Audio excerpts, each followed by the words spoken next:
Hoy, en Renovando tu Mente. ¿Por qué el universo no es un mero espacio vacío o un agujero negro sin nada en él?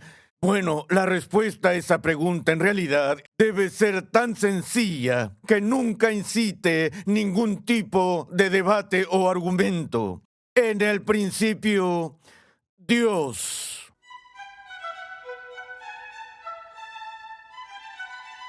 Cuando Dios declaró a Moisés, "Yo soy el que soy", reveló mucho sobre quién es Él, incluyendo su autoexistencia y su poder ilimitado. Gracias por acompañarnos en Renovando tu Mente, mientras continuamos con la serie del Dr. R.C. Sproul, Moisés y la zarza ardiente. Se trata de una historia conocida y sorprendente, pero es posible perderse algunos detalles dentro de la narrativa general. En esta serie el Dr. Sproul nos ayuda a ver por qué Dios se reveló a Moisés de esta manera y el significado que podemos derivar de su aparición. En este episodio veremos que aunque dependemos de una causa externa a nosotros para nuestra propia existencia, solo Dios tiene el poder de ser en y por sí mismo. Pasemos una vez más al salón de clases a escuchar al Dr. R.C. Sproul mientras muestra cómo la gloria autoexistente del Señor se muestra en su nombre. Vamos a continuar con nuestro estudio de la experiencia de Moisés en el desierto madianita cuando se encontró con Dios en la zarza ardiente y Dios se reveló a sí mismo de una manera extraordinaria a él. Ya hemos visto algunas de las implicancias de lo que Dios le había revelado a Moisés en esa breve conversación, pero quiero explorar más a fondo en esta sesión el significado del nombre por el cual Dios se revela a sí mismo cuando se llama a sí mismo solo como yo soy el que soy. Así que veamos esa parte del texto. Estamos en el capítulo 3 de Éxodo, versículo 13. Entonces dijo Moisés a Dios: He aquí, si voy a los hijos de Israel y les digo, el Dios de vuestros padres me ha enviado a vosotros, tal vez me digan, ¿cuál es su nombre? ¿Y qué les responderé? Y dijo Dios a Moisés: Yo soy el que soy. Y añadió: Así dirás a los hijos de Israel, yo soy, me ha enviado a vosotros.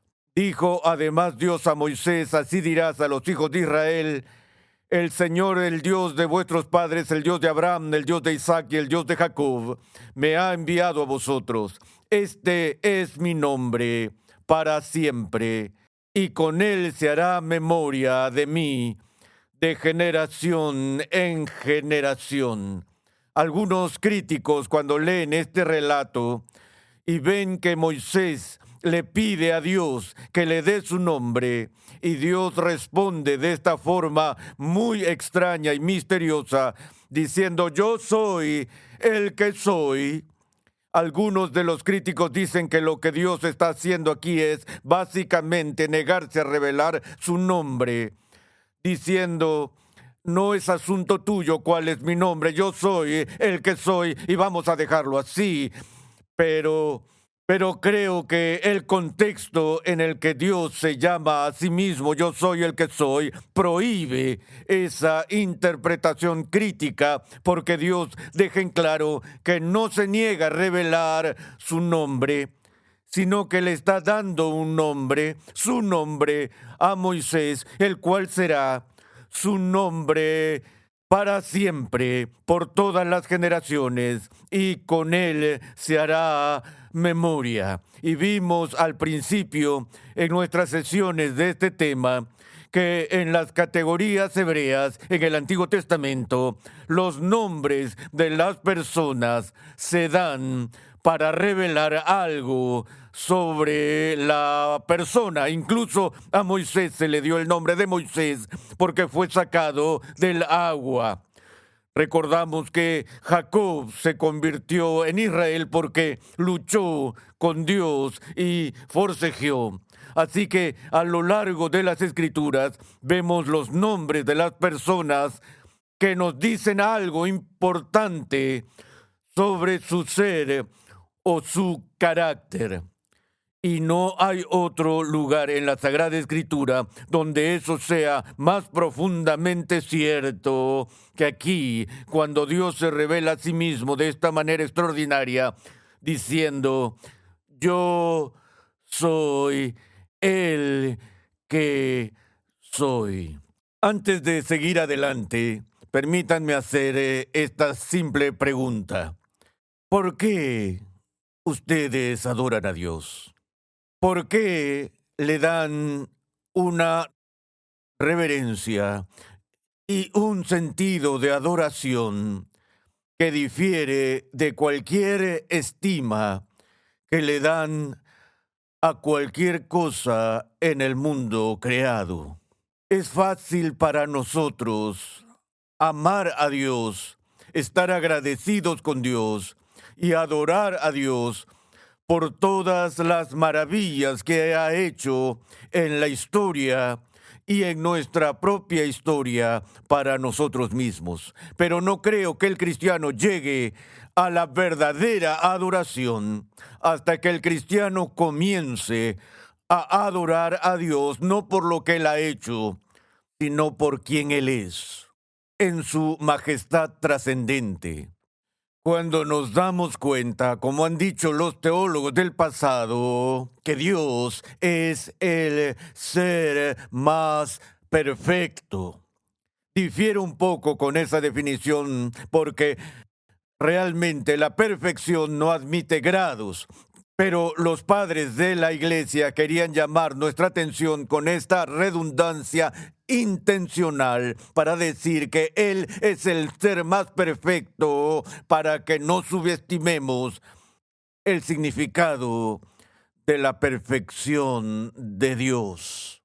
Todo lo que es, todos sus atributos, su omnisciencia, su omnipresencia, su eternidad, su simplicidad, todos los atributos que iluminan nuestra comprensión de Dios son sin defecto, sin ninguna pizca de imperfección. Así que hagamos la pregunta ahora, la pregunta más antigua que los científicos y filósofos hacían en la antigüedad. Es una pregunta muy provocativa y, sin embargo, en su expresión es bastante simple. Cualquiera puede entenderla. La pregunta es esta: ¿por qué hay algo en lugar de nada? ¿Por qué existe algo en este universo?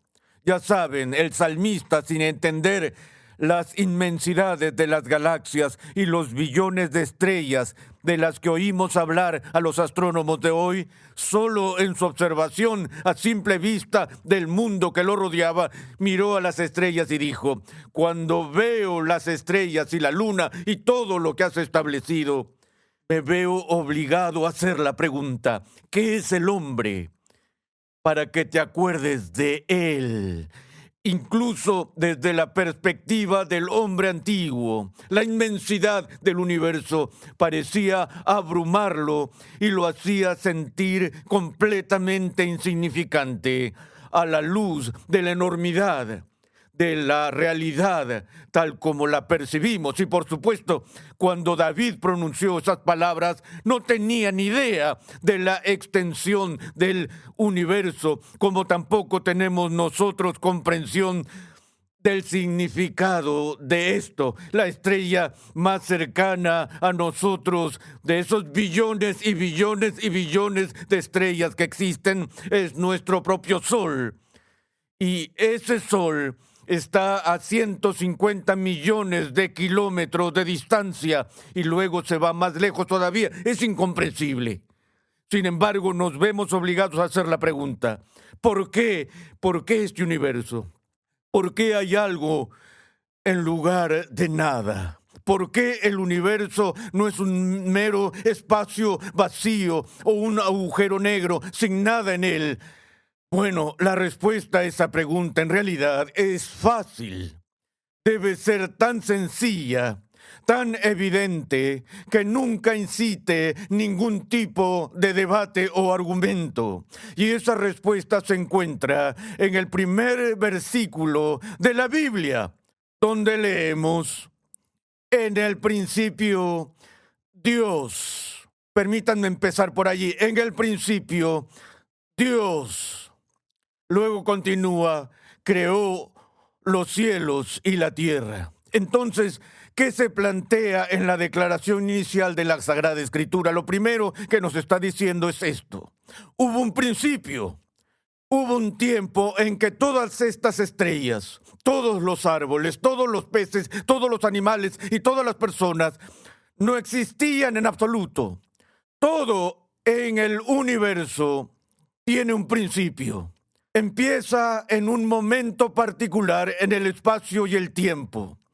Antes de eso, todo lo que existía en realidad era Dios. Ni siquiera la nada, sino Dios, porque al principio estaba Dios. Y el principio sucedió porque este Dios que no tiene un principio, este Dios que es eterno, creó todo lo que hay en este mundo. Hemos escuchado siempre sobre las investigaciones y los debates de los orígenes del universo. Y escuchamos con frecuencia sobre la teoría del Big Bang, de la cosmogonía, sobre cómo el universo ocurrió. Una simple recapitulación de esto nos dice que en un momento dado, esto no es un chiste, toda la materia, toda la energía de este vasto universo fue comprimida en este pequeño, ínfimo, lo que se llama punto de singularidad. Y este punto de singularidad estaba totalmente organizado en esta realidad comprimida por la eternidad. Y en la eternidad pasada obedeció metódicamente la ley de la inercia. La ley de la inercia dice que aquellas cosas que están en reposo tienden a permanecer en reposo hasta que una fuerza externa actúe sobre ellas, y aquellas cosas que están en movimiento tienden a permanecer en movimiento a menos que una fuerza externa actúe sobre ellas. Los secularistas en este punto dicen que tenemos un origen del universo que desafía la ley de la inercia, porque por toda la eternidad este punto de singularidad permaneció en este estado organizado sin un ápice de mutación o cambio. Y luego, un jueves por la tarde a las 3:15, ¡boom!, explotó.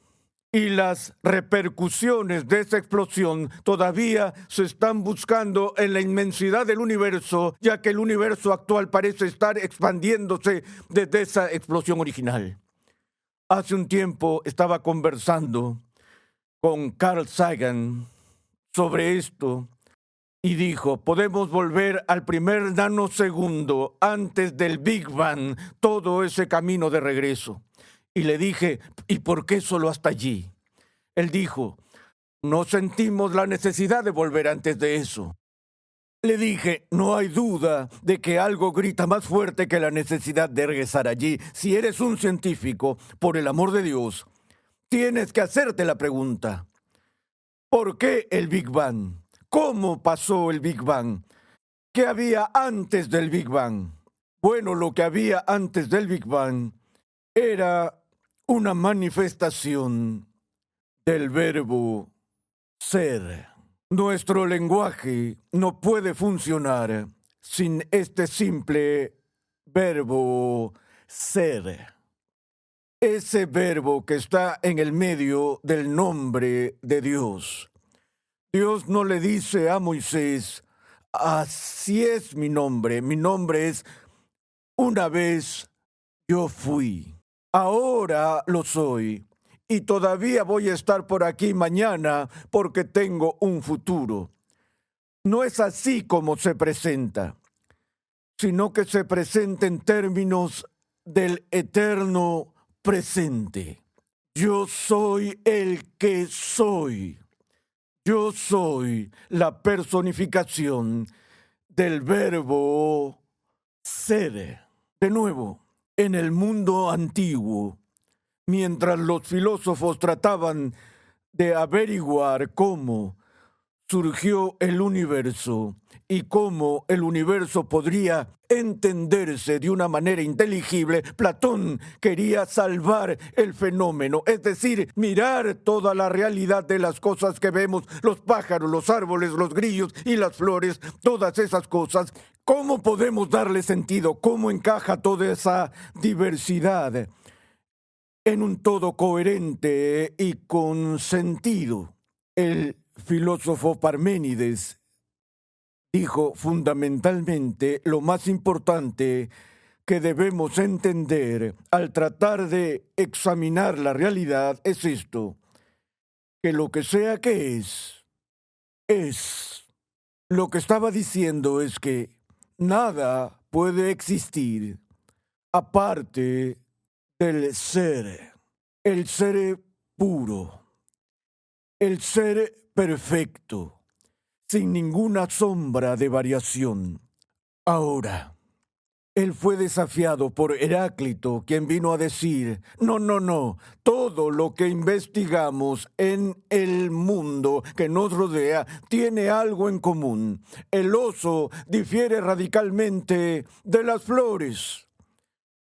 Pero lo único que cada oso tiene en común con cada flor es que todo en el mundo de lo creado está en un estado de transformación. Heráclito dijo, no puedes entrar en el mismo río dos veces. Todo está en constante movimiento. ¿Qué quiso decir con eso? Él dijo, bueno, el río está fluyendo por su canal. Pones un pie, mojas los dedos de los pies en el río. Luego quieres poner el siguiente dedo del pie, pero el río ha seguido fluyendo. El río ha cambiado. Y no solo eso, sino que tú has cambiado. Hoy Vesta estaba sacando varias fotografías del pasado, históricas de hace 40 años del Ministerio Ligonier y un montón de fotografías mías. Y a simple vista se percibe con mucha facilidad los grandes cambios a lo largo de esos 40 años. ¿Saben? Hoy soy diferente a lo que era ayer. Tan solo un día más viejo, un cabello más gris, una molécula más débil, un paso más cerca de mi propia muerte. Y lo que es cierto de mí en ese punto también es cierto de ti. El único elemento en común entre todo lo que está en un estado de transformación, con cada cosa que también está en estado de transformación, es una palabra clave: cambio. Cada 4 años, cuando hay una elección para el presidente de los Estados Unidos, algún candidato ejecuta su campaña con la promesa de traer un cambio. Es hora de un cambio. La suposición es que cualquier cambio que se produzca será bueno, pero ese no es el caso. Todos sabemos que todo cambia en nuestras vidas y no siempre cambia para lo mejor. A veces es para lo peor. Entonces, somos definidos como criaturas debido al cambio. Y esa es la diferencia entre yo y Dios. Decimos que la diferencia está en que Dios es el ser supremo y nosotros somos seres humanos. Por lo que pensamos que la diferencia entre Dios y nosotros tiene que ver con esos adjetivos que califican el concepto del ser. Él es supremo, nosotros somos humanos. Pero ¿sabes cuál es la verdadera diferencia entre Dios y yo? es el ser.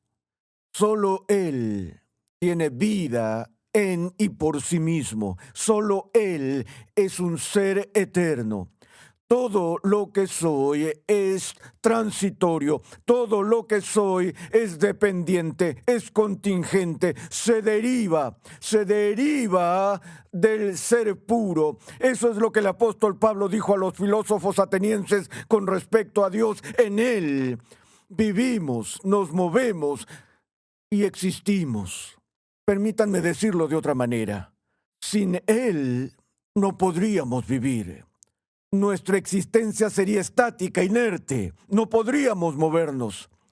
Las estrellas se congelarían en sus recorridos, porque su movimiento no es independiente. Comenzó en esta vasta organización en inercia estática. Aristóteles entendió eso. Para que algo se mueva en este mundo, tiene que ser movido por algo más que sí mismo. Así que incluso nuestro movimiento depende del ser de Dios. En Él vivimos y nos movemos y existimos. Permítanme decir esto. Debatimos todo el tiempo sobre, ¿podemos probar la existencia de Dios? Sí, definimos a Dios como un ser eterno, de quien provienen todas las cosas y de quien dependen todas las cosas. Creo que esa proposición puede ser probada indudable y convincentemente en unos 10 segundos. 10 segundos. No tenemos que saltar a un abismo de oscuridad y simplemente abrazar a Dios con un salto de fe. Es racionalmente convincente. ¿Cómo podría ser eso? Si algo existe, lo que sea, estos lentes, algo en alguna parte, de alguna manera, debe tener el poder de existir en sí mismo. Sin eso nada puede existir. Una vez más, si alguna vez hubo un momento en que no hubo nada, imagínese un vasto vacío en el universo, pura oscuridad. Nada, sin estrellas, sin personas, sin océanos. ¿Qué podría haber ahora? Nada. Veremos eso más de cerca, si Dios quiere, en nuestra próxima sesión.